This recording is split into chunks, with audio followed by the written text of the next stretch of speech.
So, I hope you're not getting tired because we are now going for some movement, motion, emotion.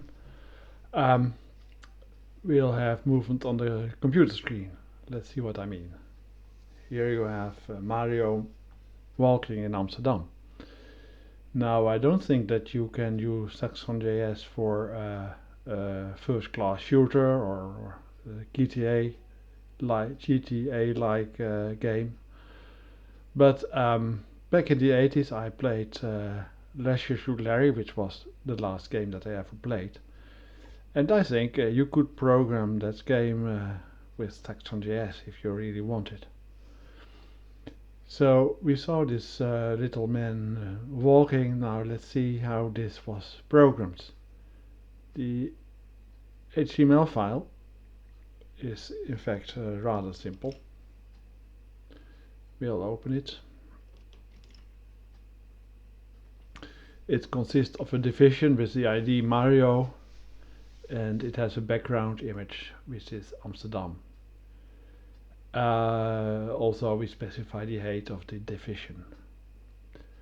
Then inside the division is an image, also has an ID. This is the image. Note that it is a number. We have I believe 3 images, so they can be played after each other so that it appears as if the puppet is moving a bit. We set its height. The position is absolute, and the left, well, we'll change the value of left as Mario is walking from left to right. So how do we make him walk? And for this we have a new Saxon.js enhancement of XSLT. Here it is. We have some parameters in order, well, let's say some constants. Unlike otherwise, in the other style sheets, we use the initial template in order to make the movement start as soon as the page is loaded. By the way, this was also the case in the example with the moving mouse, but I forgot to tell you. So this is the usual construct of getting a reference to some HTML element. Here we get a reference to an image, and here is our magic weapon, IXSL schedule action. It schedules the execution of a template, named template. You see it being called here, which is the only content that schedule action can have, a call template. And it will execute the template after a certain time, and in this case wait time is 200 milliseconds. We pass it an iteration number. The iteration number will be used to calculate the position of the Mario image, and we start of course at 0. And we pass the image as a parameter. We could also have used a global parameter, but well, I chose otherwise. Don't know why. So now the move image template, which is, oops, that wasn't that great. Here is it. We see the parameters, of course. We calculate a new iteration, which is the old iteration plus 1. That's math that I am still following. And we also calculate a new image number, so Mario 1, Mario 2, Mario 3.png. And the image number is defined by the new iteration modulo the number of images, and then plus 1. It's some magic, and well, it works.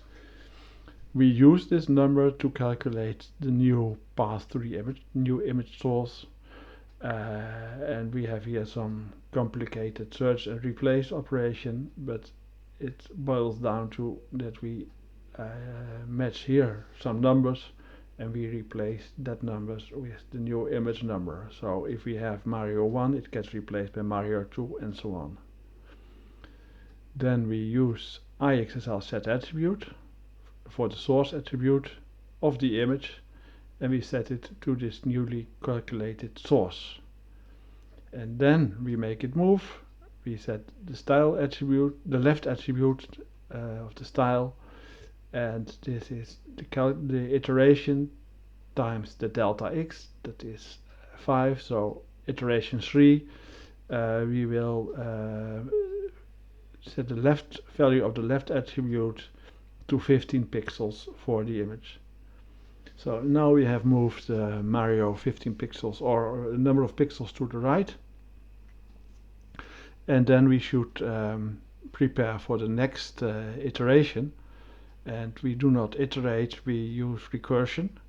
But we don't want infinite recursion, so we do it only if our iteration is less or equal as the number of iterations, max iterations, 75. And then we schedule a new action. We schedule the same move image template recursively. We pass it the new iteration for the iteration parameter, and we pass the image. So, well, in fact, that's all there is. And I think you will be ready for your new challenge. This is, in fact, a challenge that requires a lot of code. The code is missing still, so you see this error message here. The idea is that you have to let this red rectangle move to the right slowly, and the blue rectangle to the left, so that in the end they have switched positions. You have the knowledge to do that because I explained you the moving Mario, but it may be a bit hard. So, well, if you don't want to do it yourself, you can open this XSLT and study it. Or if you want to do a bit of work, you can open this XSLT and supply the missing parts. Or you can decide to do it entirely on your own, and then you'll have somewhat more work. First, let us have a look at the HTML file, so that I can explain to you how it works, because it is not only HTML, it also contains some SVG. Let me show you.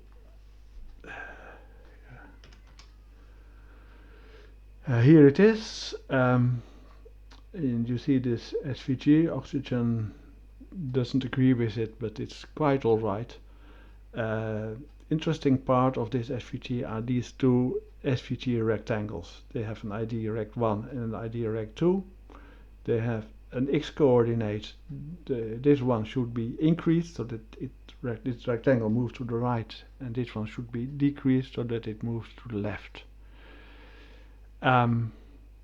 So I already said that I prepared the solutions for you. You find the solutions here. This one is the solution with fill in the blanks. I'll show you.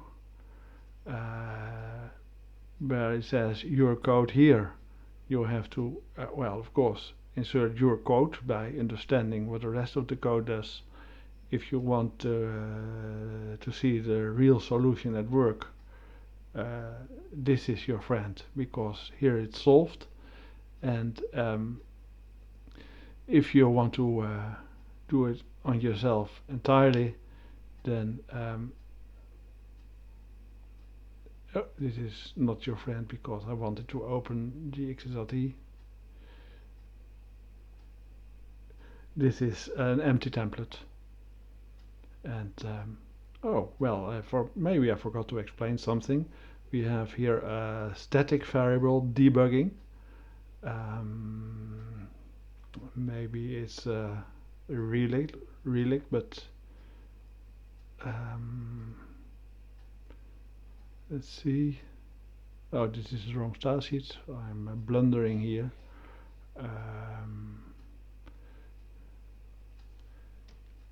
Yeah, I have this message to help you trace the movement, and if you set debugging to true, which it is not initially, you will see the messages in the JavaScript window, and otherwise this message is compiled out by Saxon-JS and you don't see any messages. So that's it. I wish you good luck.